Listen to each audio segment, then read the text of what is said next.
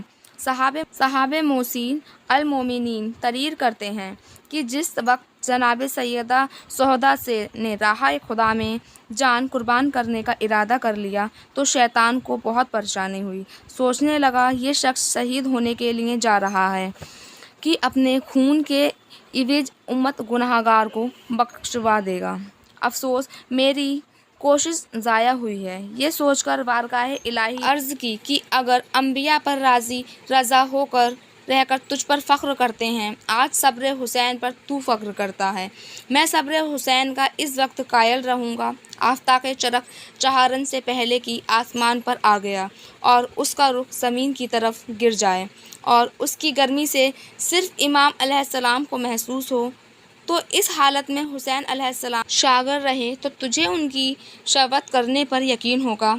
بوکلاتے آفتاب کو حکم دیا، آفتاب کی تنابیں آسمان اول کی طرف کھینچو اور زمین کی طرف بھیج دو۔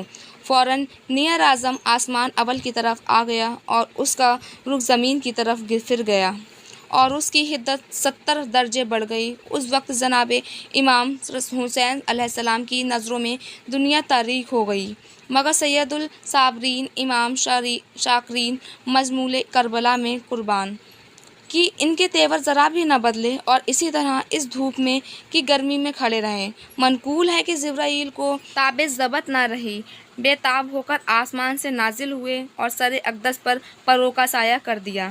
اسی گرمی میں جو تھوڑی سی تنگی محسوس ہوئی تو حضرت علیہ السلام نے آسمان کی طرف دیکھا، سر اٹھایا اور فرمایا، ہٹ جاؤ جبرائیل، یہ امتحان کا وقت ہے۔ جبرائیل روتے ہوئے ہٹ گئے اور ابلیس لعین دشمنی کے باوجود کہنے لگا، میں نے روح عرش پر حسین علیہ السلام سا سوار و شاگر نہیں دیکھا۔ بے شک امام علیہ السلام سا صبر کرنے والا نہ کوئی تھا اور نہ کوئی ہوگا۔ شدت پیاس اور ہجوم انواع غم کے باوجود سوائے دعائے مغفرت کے امت پیغمبر زبان پر کوئی کلمہ جاری نہ تھا اور بار بار یہی فرماتے تھے، اے گروہ کوفہ، شام میں تمہارے نبی کا نواسا ہوں جس کا کلمہ تم پڑھتے ہو، اس رسول کا جس کا ارشاد ہے کہ حسن اور حسین وحشیت کے سردار ہیں۔ تم میں سے کون اس حدیث سے انکار کرتا ہے؟ بغیر تو شرم کرو، اور اگر خدا اور رسول پر ایمان رکھتے ہو تو سوچو اس خدا کو کیا جواب دو گے اور اس رحمت العالمین کو کیا منہ دکھاؤ گے۔ اپنے رسول کے گھر کو اجاڑنے والوں، آخرت پر ایمان رکھتے ہو تو اپنے انجام پر غور کرو۔ اپنے اسلام کی بلند آواز سے فرمایا، اے کوفیو، بے وفاؤ، عہد شکنو، تم نے سینکڑوں خطوط بھیج کر، قاصد بھیج کر بلوایا۔ میرے دوستوں نے مجھے سمجھایا کہ کوفیوں کا اعتبار نہیں ہے، وہ دغاباز اور مکار ہیں۔ میں نے کہا وہ مسلمان ہیں اور مسلمان کا اعتبار کرنا ضروری ہے۔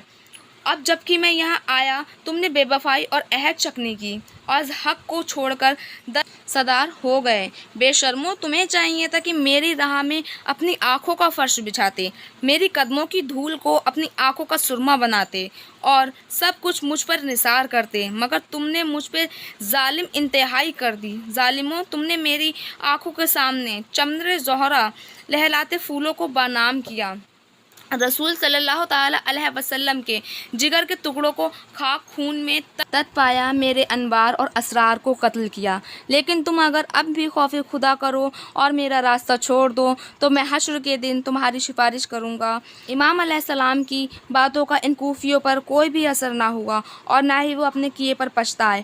امام پاک نے تھوڑی دیر انتظار کیا اور جب ان کی طرف سے کوئی جواب نہ ملا تو خود ہی بولے، اے کوفیو، تم خوب جانتے ہو میں رسول نواسا ہوں، جگر رسول فاطمہ کا بیٹا ہوں، شیر خدا علی مرتضیٰ کا بیٹا ہوں۔ حضرت حمزہ میرے بابا کے چچا تھے اور حضرت جعفر طیار میرے چچا تھے۔ میرا خاندانی نسب تم سب پر روشن ہے۔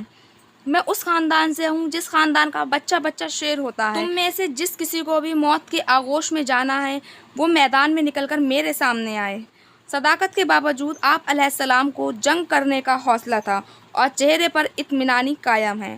تنہا حسین علیہ السلام کے سامنے 22,000 فوج کانپ رہی ہے اور کوئی سامنے آنے کی جرأت نہیں کر رہا ہے۔ یہ رنگ دیکھ کر عمرو بن سعد نے انیس بن سنن کو بھیجا، جو اس بڑے لشکر میں اپنے شجاعت کی وجہ سے ممتاز تھا۔ حکم دیا کہ وہ حسین سے جنگ کرے۔ وہ آگے بڑھا اور چشمے بدن میں برچھی کے ایک ہی وار سے فنال ہو گیا۔ انس کا بھائی تل ملا کر حملہ ور ہوا، لیکن حسین علیہ السلام کے خون اور شان تلوار نے اس کے بھائی کے پیچھے رواں کر دیا۔ یوں تو 7 پہلوان جب میدان میں اترے اور چاروں خانے چت گرے۔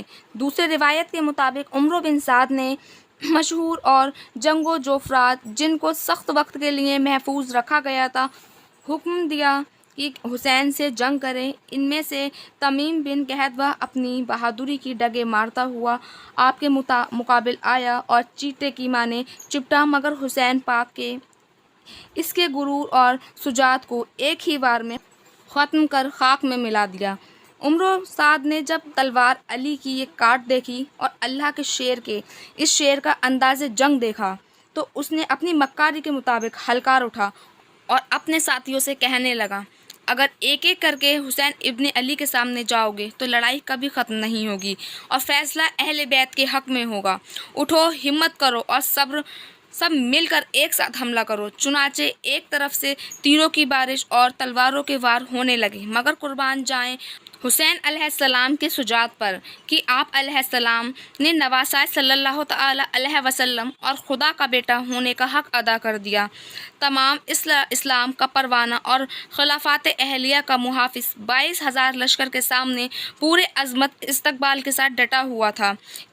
کبری میں عبداللہ عمر لشکری کہتا ہے کہ خدا کی قسم، میں نے کسی ایسے بے کس بے بس جس کی اولاد اور اہل بیت اور اصحابہ پر قتل ہو چکے ہوں، ان میں پہلے اور بعد میں اتنی بہادری اور دلچسپی سے لڑتے ہوئے نہیں دیکھا۔ اس طرح حسین علیہ السلام کو دیکھا۔ ان کے حملے میں دائیں بائیں لوگ اس طرح بھاگتے جس طرح بھیڑی کے حملے سے بکریاں بھاگتی ہیں۔ امام حسین علیہ السلام لڑتے جاتے اور کہتے جاتے کہ میرے قتل کے لیے جمع ہونے والوں، خدا کی قسم، میرے بعد کسی ایسے کو قتل نہ کرو گے جس کا قتل میرے قتل سے زیادہ خدا کے غضب کا باعث ہوگا۔ خدا مجھے احساس بخشے گا اور تمہیں ذلیل کرے گا، اور جب تک تم پر سخت عذاب نازل کرے گا اور نہ ہی تم سے راضی ہوگا۔ سخت تیروں کی بارش اور تلواروں کی بوچھار کے باوجود امام علیہ السلام کے گھوڑے نے نہرے فرار کا رخ کیا اور ایک ہی جست میں کنارے پر پہنچ گیا، اس لیے کیونکہ وہ اپنے سوار کو پیاسا شہید نہیں ہونے دینا چاہتا تھا اور اس طرح اپنے وفاداری کا حق ادا کرنا چاہتا تھا۔ گھوڑے نے پانی منہ میں ڈالا پر پیا نہیں، اس لیے کہ اس کا سوار پیاسا تھا۔ امام پاک نے چلو بھر پانی لیا مگر پیا نہیں، اس لیے کیونکہ سب پیاسے ہی شہید ہوئے تھے۔ عمرو بن سعد پکار اٹھا، او یزید کے نمک خورو، آج اپنی وفاداری کا ثبوت دو اور ہمت سے کام لو۔ اگر پانی کا ایک قطرہ بھی حسین کے حلق سے چلا گیا تو ہمارے خون کا دریا بہا دے گا۔ چنانچہ یزید فوج نے چاروں طرف سے آپ کو گھیر لیا اور پھر تیروں کی بارش دوبارہ شروع کر دی، اور صورتحال بگول شال یہ تھی کہ امام علیہ السلام کا جسم مظلوم زخموں سے چھلی ہو گیا۔ چلتے تھے چاروں طرف سے بھالے حسین پر، ٹوٹے ہوئے تھے برچھیاں بالے حسین پر، تیر ستم نکلنے والا کوئی نہ تھا، گرتے تھے اور سنبھلنے والا کوئی نہ تھا۔ امام علیہ السلام زخموں سے چھلنی ہو گئے اور گھوڑے سے اتر گئے۔ شمر کے حکم سے 6 یزیدوں نے آپ علیہ السلام ارد گرد گھیرا ہلکا باندھ لیا۔ پھر ایک آواز آسمان کی طرف سے آتی ہے جو حضور صلی اللہ تعالی علیہ وسلم کی ہوتی ہے۔ وہ اپنے نواسائے رسول حسین علیہ السلام سے کہتے ہیں کہ آپ نے جو وعدہ کیا تھا بچپن میں، اس وعدے کے مطابق آپ اپنے ہاتھ کو تھام لیں، یعنی کہ ہاتھ کو روک لیں۔ تو یہ سنتے کے ساتھ ہی امام حسین علیہ السلام نے اپنا ہاتھ روک لیا اور سر کو جھکا دیا۔ اس کے بعد انہوں نے نیت کی، نماز کی اور سجدے میں چلے گئے، اور ذرا بن شرین نے آپ حسین علیہ السلام کے بائیں بازو پر تلوار کا وار کر کے آپ کا ہاتھ کاٹ دیا، جس سے بہت سارا خون بہہ گیا اور حسین علیہ السلام نے ڈال ہو کر زمین پر گر گئے، لیکن پھر بھی کسی کو قریب آنے کی ہمت نہ ہوئی۔ اس وقت عمرو سعد نے کہا، اب دیر نہ کرو، آگے بڑھو اور فرزند رسول کا گلا کاٹ دو۔ نضر بن عرشان اور خطیب بن یزید امام علیہ السلام کے سر انور کو جسم اطہار سے جدا کرنے کے آگے بڑھا مگر ڈر کے مارے پیچھے ہٹ گیا۔ دوسری روایت کے مطابق شمر نے ساتھیوں سے کہا، دیکھتے کیا ہو، حسین زخموں سے نڈال ہے اور کام تمام کر ڈالو۔ چاروں طرف سے تیر برس رہے تھے، ایک تیر آپ علیہ السلام کے تالو کے پار ہو گیا۔ شمر لائن نے چہرے اقدس پر تلوار ماری اور سنان بن انس لائن نے نیزہ مارا۔ لائن کولی بن یزید نے سر کاٹنے کے لیے آگے بڑھا لیکن اس کے ہاتھ کانپنے لگے۔ قتل کے بارے میں ارباب ایک طرفہ ہیں۔ سید بن طاؤس معصومی، ابن اسیر، عبد الفرح، اسد ہانی اپنی اپنی کتابوں میں الگ الگ تقریر کرتے ہیں۔ سنن بن انس نے سر جدا کیا اور یہ شمر لائن کا شریک تھا، اور ارشد مفین سے منسول ہے کہ شمر نے سر کاٹ کر قبلہ ابن یزید کو مناپا کر مجلسی نے جلد الیون میں شمر کو ہی قاتل قرار دیا ہے۔ روایت میں ہے، ادھر کوفہ کے ریگستان میں اللہ اکبر کی صداقت کی آواز بلند ہوئی، ادھر شمر نے جگر گوشہ وطول کے گلے پر خنجر چلا دیا۔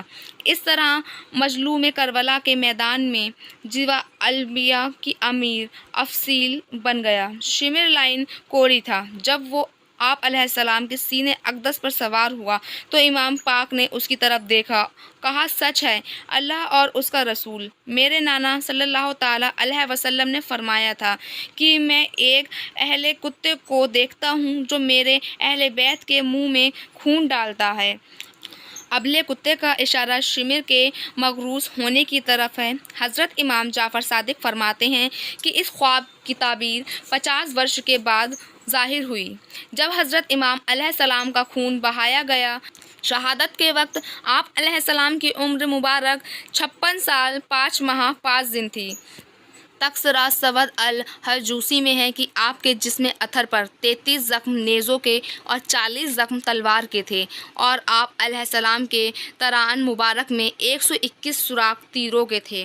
امام محمد باقر علیہ السلام سے روایت ہے کہ امام حسین علیہ السلام کے جاسر مبارک پر 332 سے زیادہ زخم تھے۔ ایک اور روایت کے مطابق 1900 زخم تھے۔ عمر اور سعد کے حکم سے آپ علیہ السلام کا لباس لوچ لیا گیا اور جسم مبارک کو گھوڑوں کی ٹاپوں کے نیچے ومال کیا گیا۔ جب امیر المظلومی حضرت امام حسین علیہ السلام شہید ہو گئے تو آپ علیہ السلام پر آسمان رویا، اور اس کا رونا یہ تھا کہ اس کے کنارے سرخ ہو گئے۔ امام حسین علیہ السلام کی شہادت کا یہ بے انتہائی دردناک واقعہ ہے۔ تو امام حسین کی شہادت کے بعد شمر اور عمر و سعد نے اپنے چند سواروں کو لے کر پاک دامن بیٹیوں خیموں میں جا گھسے، جن کے گھرانے کا مقام اور رتبہ اس قدر ہے کہ جبرائیل امین بھی ان کے گھر داخل ہونے سے پہلے اجازت لیتے تھے۔ جب شمر لائن خیمے کے قریب پہنچا تو سیدہ زینب علیہ السلام نے اس لائن سے کہا، اب تجھے کیا چاہتے ہو؟ تم کیا چاہتے ہو؟ اب تم یہاں پر کیوں آئے ہو؟ اس نے کہا، مال اور اسباب لوٹنے آیا ہوں۔ حضرت زینب نے کہا، افسوس اے شمر، تجھے دولت کی محبت نے اندھا کر دیا ہے۔ ہمیں نہ تو پہلے دولت کی محبت تھی اور نہ آج محبت کریں گے ہم دولت سے۔ جو کچھ ہمارے پاس ہے وہ تو سب لے لے۔ چنانچہ شمر لائن نے خیموں میں گھس گھس کر لوٹ پاٹ شروع کر دی۔ جو کچھ ہاتھ لگا اسے لے لیا، ایک دن کا بھی نہ چھوڑا۔ خواتین اہل بیت سے زیور بھی لے لیے، یہاں تک کہ بے رحمی کی اتنی حد پار کر دی کہ حضرت سکینہ کے کانوں میں جو چاندی کی بالیاں تھیں وہ بھی اتار لیں۔ اس پل یہ وحشی پن کیا گیا کہ تمام عورتوں اور لڑکیوں کے سروں سے چادریں بھی اتار لیں۔ اس وقت وہ سارے ننگے سر ہو گئی تھیں۔ افسوسناک بات تو یہ ہے کہ یہ سب کسی غیر کی حرکت نہیں تھی، بلکہ ان کے قریبی رشتہ داروں نے پہلے انہیں لوٹا پھر ننگے سر کر دیا۔ عمر سعد نے آ کر لشکر کو آواز دی کہ تند خیموں کی تنہائی گرا دو اور حسین علیہ السلام کے خیمے میں آگ لگا دو تاکہ امام علیہ السلام کی سب عورتیں اور بچے جل کر مر جائیں۔ سیدہ زینب فرماتی ہیں کہ اس مصیبت پر کھڑی ہو کر وہ رو ہی رہی تھی کہ ایک ملعون میری طرف آیا اور میرے کانوں کی طرف دیکھنے لگا، اور دیکھتے دیکھتے وہ میرے کانوں سے خوشوارے اتار رہا تھا اور رو بھی رہا تھا۔ میں نے اس لائن سے کہا کہ مجھے تجھ پر بہت زیادہ تعجب ہے، تو میرا زیور اور میری چادر تو لوٹتا ہے تو روتا جاتا ہے،